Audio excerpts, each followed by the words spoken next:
राधे राधे, जय श्री कृष्णा। आप सभी का स्वागत है हमारे चैनल में। तो चलिए आज की इस वीडियो में हम जानते हैं कि दिवाली पूजा की चौकी हम कब और कैसे उठाएं। पूजा में चढ़ाई गई सभी सामग्री का हमें क्या करना है। तो देखिए, हमने जो माता रानी को भोग वगैरह लगाया था, वो भोग हमने भोग लगाने के कुछ देर बाद ही उठा लिया है। जो हमने जल का लोटा अर्पित किया था उसे भी हमने उठा लिया है और पेड़ पौधों में डाल दिया है। भोग को हमने सभी में बांट दिया है। अब देखिए, बाकी जो सामग्री बच गई है उसका हमें क्या करना है। तो देखिए, आप कोई प्लेट ले लें या फिर आप कोई पॉलीथीन वगैरह भी ले सकते हैं।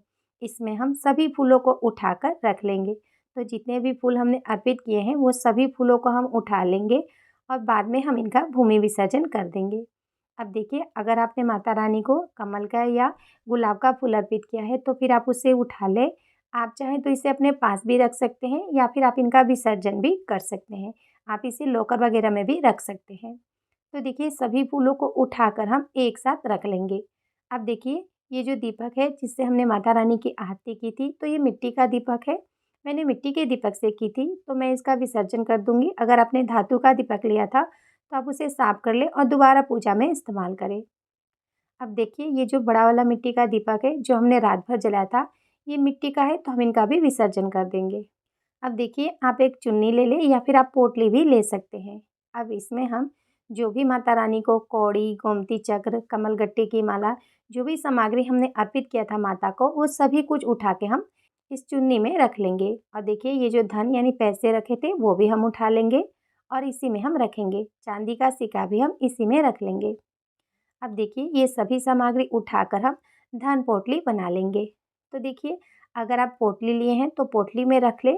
अगर आप पोटली नहीं लिए हैं तो इस तरह से चुन्नी में रख कर भी आप गांठें लगा सकते हैं। देखिए, गांठें लगाने को ही धन पोटली कहा जाता है। तो देखिए, आप इस तरह से सभी सामग्री को रख कर गांठें लगा लें। इसे धन पोटली कहा जाता है। आप इसे अपने तिजोरी, लॉकर, जहाँ भी रखते हैं आप धन वगैरह, वहाँ पे रख सकते हैं। ये पूरे 1 साल तक रखा जाता है। अब चलिए हम जानते हैं कि कलश का विसर्जन हमें कैसे करना है। तो देखिए, हम कलश को उठा लेंगे। अब देखिए, कलश पे हमने जो नारियल रखा था, इसको हम प्रसाद स्वरूप घर के सभी सदस्य में बांट देंगे। ये जो हमने कलावा बांधा था, आप इसे घर के किसी भी सदस्य को बांध सकते हैं या फिर आप इनका विसर्जन कर सकते हैं। अब देखिए, कलश के ऊपर जो हमने ये आम के या फिर अशोक के पत्ते, आपने जो भी पत्ते रखे हैं उसे हम निकाल लेंगे और बाकी सामग्री में हम रख देंगे। और देखिए, इसका हम भूमि विसर्जन या फिर जल विसर्जन करेंगे।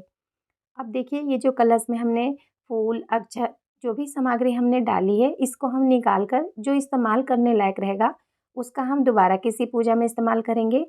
बाकी कलश के जल को आप घर में सभी जगह छिड़क दें। बाकी जो जल बच जाएगा आप उसे पेड़ पौधों में डाल सकते हैं। अब देखिए, आपने जो भी बर्तन खरीदा था और पूजा में रखा था, अगर आपने पूजा के बर्तन रखे तो पूजा में इस्तेमाल करें, नहीं तो आप घर के बर्तन रखे थे तो फिर आप उसे किचन में इस्तेमाल कर सकते हैं। और देखिए, ये जो हमने माता रानी को धनिया अर्पित किया था, ये धनिया हम उठा लेंगे। कुछ धनिया आप गमले में बो दें, बाकी आप अपने किचन में मसाले के रूप में इस्तेमाल कर सकते हैं।